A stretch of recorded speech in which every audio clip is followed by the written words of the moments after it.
Why not sit back, relax, and take things easy like a Sunday morn? I'm your host, Shane Lockwood. Today is the 19th of March 2023, and this is episode 91 of Easy Like a Sunday Morn. And the first thing we do, if you haven't heard me in a while, and you wouldn't have because it's been a good 6 months since my last episode, is we sit back and relax in our favorite armchair or sofa, couch, or even if you're sitting at a kitchen table, you may even want to take notes and things like that. Depending on the content, it's not always noteworthy.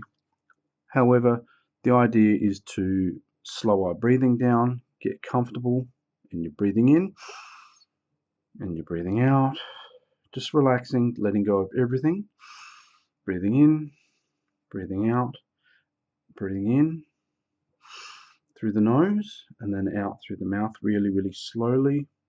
So what we're doing is we're trying to latch onto the tranquility that happens first thing on a Sunday morning, and from there reassess our week ahead, maybe letting go of the week that's just gone and all the dramas and all the stress and all the baggage that we carry, so that when we go into the new week, it's not there and we feel lighter and more confident within ourselves and so on and so forth. But the idea, sometimes it's just enough to listen to my voice and relax and just calm down and not stress about things so much. A few of my recent episodes have been rather ranty. There was a lot of stuff going on in my life at the time, and I just needed to unload, but those sorts of episodes should not have actually gone to air. The last episode did really, really well, so I'm really grateful for everybody that has downloaded that episode. Episode 90, called Putting Yourself First, and that had like over 400 downloads, which is amazing, and it's still getting picked up and listened to as well, which is great. So that's always good to know that there are people listening and supporting the show, which is fantastic. If you do want to support the show, there is a Patreon account.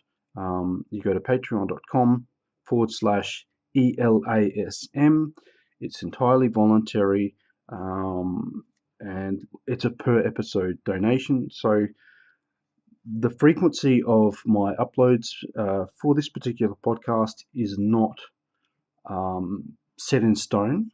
So I would feel guilty if I was charging people a monthly fee and then not producing monthly content. That's just me. That's my moral standard. So if you do want to, and it's like $1 an episode. It's not a whole lot of money. It's not a massive commitment, but I'm not interested in exploiting people. It's just a hobby, right? So it helps to pay for my internet access and electricity and all that sort of stuff. It's basic stuff, right? Some people have a problem with Patreon account, and the same people will they were supporting putting ads on YouTube videos and stuff like that when they began doing when that came in. Now that's no longer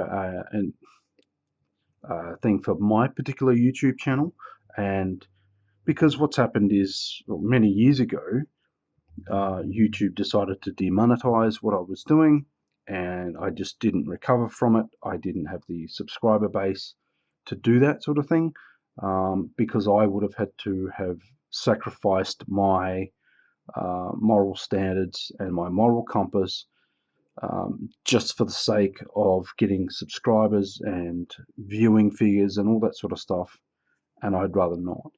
So I thought what I'd do today is just catch up with what I've been doing over the last 6 months, and in relation to putting myself first.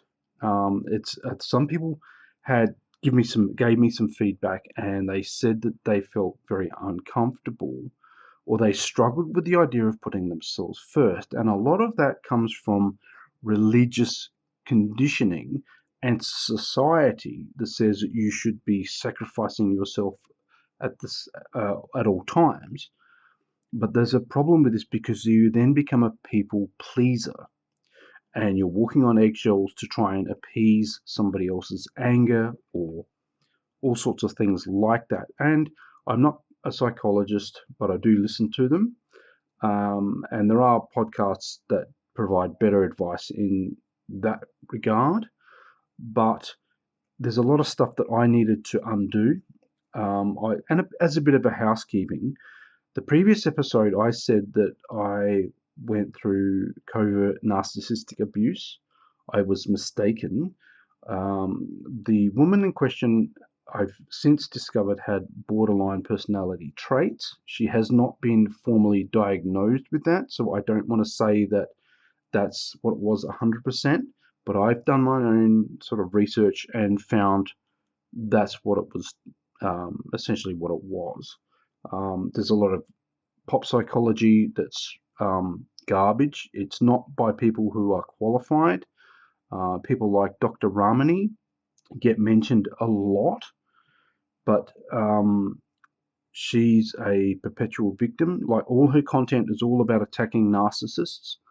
And whereas what helped me was actually listening to self-aware narcissists who were saying, no, no, no, what you went through was with a borderline because of the push-pull, the approach avoidance. Now, narcissists can do the approach avoidance and they can do the hoovering, but what will happen is they'll do it once or twice. They don't keep coming back.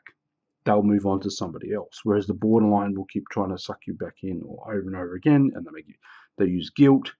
And the woman in question had made me promise to be her best friend forever and all this sort of stuff. So and then she betrayed me, and there's a whole heap of trauma bonding and a lot of negative stuff, right? So I just want to clear that up. And I've just, obviously decided that I needed to focus on myself. That's where the putting myself first came from. She's moved on. She owns her own home. She's doing really well for herself. And so she's no longer like part of my life. I don't need to worry about her anymore, and then I can move on. End of chapter. In putting myself first, what I did was get myself a responsible service of alcohol ticket, or an RSA as it's called locally, and that allowed me to get more hours with an event company called Pinnacle People. The ticket paid for itself because I got a shift at the Adelaide Oval during a cricket game where I was actually learning to pulling pints or pouring beers, and it's something that I'd never done before. And after 3 hours of it, I got quite good at it. So those sorts of things are what I'm talking about in terms of putting yourself first. It's not about being greedy. It's about self-love, but not in a spiritual woo-woo sense. It's in a more practical sense. So it's all about, you can be more beneficial to society if you put yourself in a position to be more beneficial to other people, but you are more beneficial to yourself at the same time. So it's very difficult to describe. So one of the things I would hesitate to do would be driving vehicles because I don't have a driver's license. But someone said, "Oh, just have a go at driving a golf buggy," right? So I got in, and I've driven go-karts and things before, and it's exactly the same. So this gave me a whole heap of confidence in regards to going and eventually getting a driver's license. But I was not in a financial position to do that because I couldn't guarantee my income. The event work that I was doing was paying like a good hourly wage, but the jobs themselves were sporadic. So it wasn't I wasn't actually going forward financially. I was just slowing down my descent into poverty and then eventual homelessness if I wasn't careful. Now, what I've done is found applied for jobs everywhere, right? I wasn't very picky. I had to let go of every doubt or hesitation possible, and I just applied for everything that I could. But the companies that decided to either not respond to me or reject me based on my age, I decided that I would no longer support their services. Now, that may seem a little bit petty, but when it's companies like McDonald's, I don't have to eat there anymore. And other fast food places. And there are a few vegans probably listening to this and thinking, well, you shouldn't be eating there anyway. But I have had to I've lost a lot of weight through not adhering to any particular um, societal or food constraints or food cults or food restrictions. Now, I do have type 2 diabetes, so I do have to be careful of the carbohydrate intake and things like that. But I don't, what do you call it? Yeah, but I don't restrict myself in certain areas. Right now, there are some days where I don't eat meat. There are some days where I don't eat cheese and things like that. But it's not a hard and fast, um, what do you call it, rule, right? So it gives me a lot of flexibility without the guilt. So it's a day by day thing, meal by meal thing. Um, I decided to look at so I ended up getting a job, a full-time job at a call center, and I'm 2 weeks in, just getting the training. So in the next few weeks, I will be financially going forwards and being in front, and I can start investing money in different things like superannuation, but salary sacrifice, so I can contribute my own uh, money into the superannuation and get that rolling towards my eventual retirement, which is probably going to be about 20 years away. And I'm not really happy with the government for that. But I'm grateful for the position and the opportunity, and it's a lower base rate income, but there are incentives and things like that. And the company does paid annual leave. There are vouchers to go to Bali and to go on a holiday, and I'll be paid to be on while I'm on holiday, and little things like that are really cool. So that's really awesome. And my goal for this year was to actually work every day of the year, and so this basically falls in line with that. So it's one of those things where I was putting myself first, but everybody else gets the benefit. So I needed to be working every day. I needed to be benefit contributing to society every day. And I realized that there are people listening to this that, for mental health reasons, they possibly can't do that. And I'm not attacking anybody who, for whatever reason, can't do that. It's an adjustment for me. The last few weeks have been really, really intense because of all the training and stuff, and what you can say, what you can't say on the phone, and obviously they're trying to eliminate a lot of racism and sexism and ageism and all these sorts of things when you're dealing with customers at random. You don't know who they are, where they're from, but I like the company's ethics in terms of trying to understand the customer's needs before trying to pitch them a product that they may or may not want. So that's really, really good. Um, I've grown a lot more confident in myself. I was very angry and just very fearful when I started the position too. But I'm slowly getting better. Another thing that I've started learning an instrument called a kalimba, which sounds like this.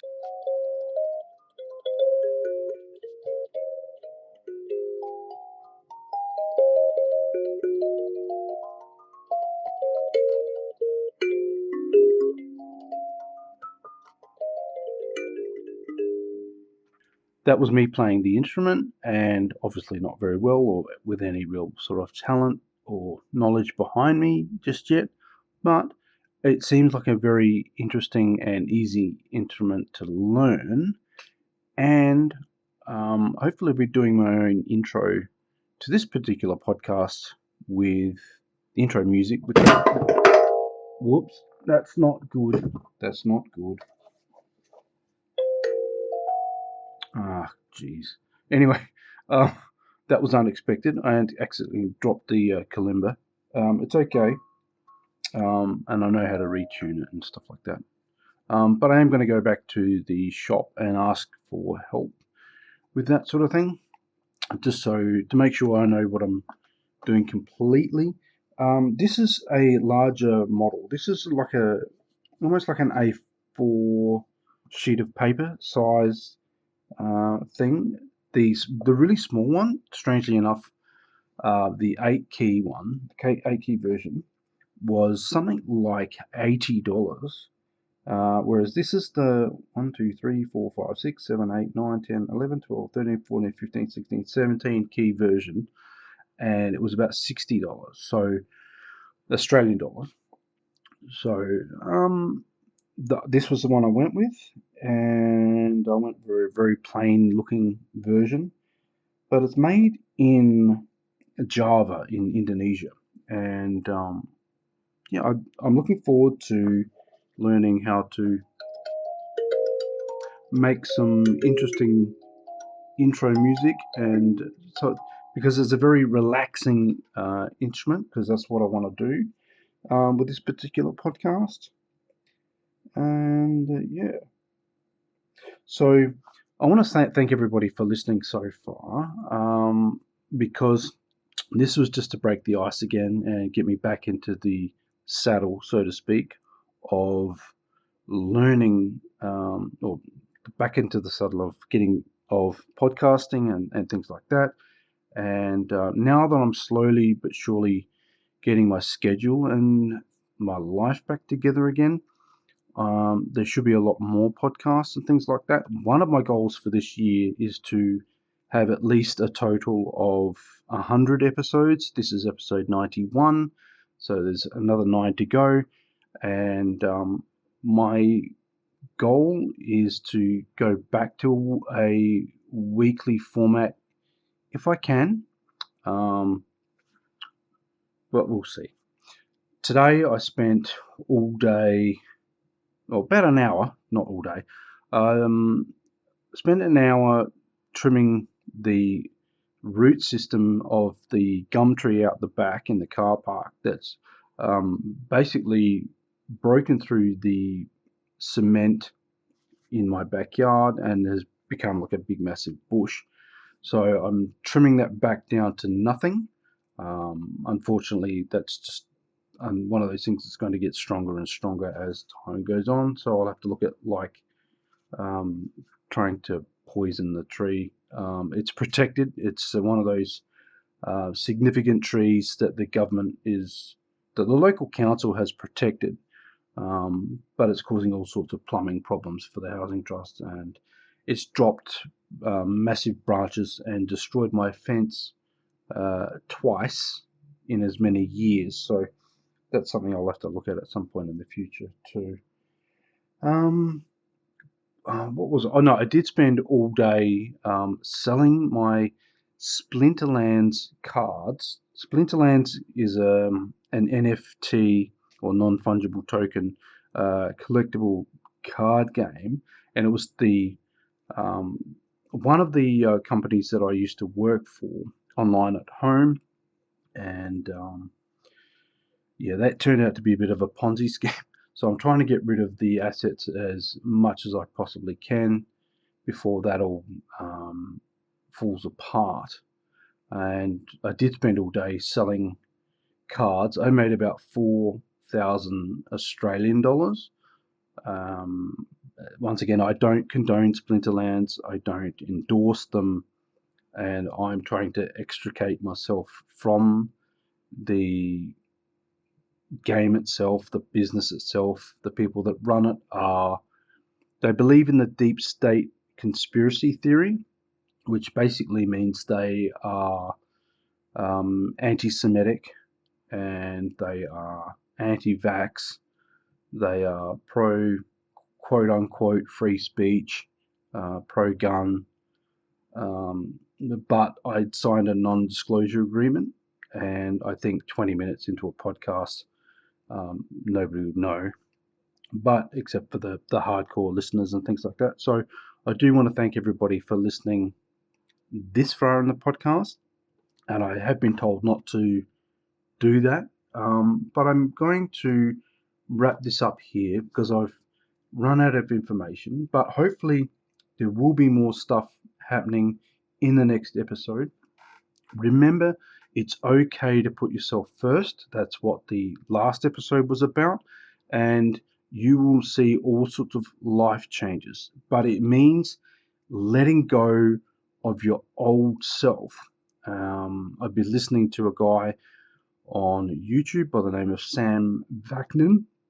That's SAM space VAKNIN, and he was a professor of psychology with a few universities, but he's since left them. He had an online dispute with a guy by the name of Richard Grannon, who is a charlatan, in my opinion, and allegedly, and all that legal protection stuff. But yeah, there's a lot of shonky psychological stuff online. You do have to be very careful about who you listen to in that regard, and always back it up with your own therapy and stuff like that. But I hope you enjoyed today and you learn to relax and take things easy like a Sunday morn, and carry that tranquility through the rest of the day and on through the rest of the week. Look after yourselves. Oh, and before I go, I will drop in a code word. So this is for people that have listened to the podcast right until the end, and it's a bit of an interactive game that I've been playing for a while, but I'd forgotten to do it previously. But I've since learned that there are people that use my code word as the basis for their passwords and things like that. So for those of you who are regularly changing and updating your password, here's the code word. And the code word is selling. SELLING. Now it's only a 6-letter word, but you can put all sorts of numbers in between. You can put all sorts of exclamation marks and all sorts of things, and capital letters and lowercase letters, and mix things and match things up, because apparently if you can remember your password, if you love your password, somebody else is going to love it as well. So don't get attached to your passwords. Change them every so often. A lot of places get hacked. Google got hacked a while back, and I'd been using the same sort of password across all these services. So once that got compromised, it meant that I've had to come up with different passwords and things like that. So it's always good to look after yourself, protect yourself, put your internet security first. See, this is what happens when you put yourself first. You need to protect yourself, because there are people who are unscrupulous. Not to make this into a rant, not to make this into a negative thing, but you just do have to look after yourselves. And that way you can actually relax and take things easy like a Sunday morning, as this podcast is all about. So thank you once again for listening. You guys have been fantastic.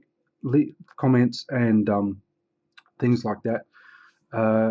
ratings, reviews, and all that sort of thing do help, apparently.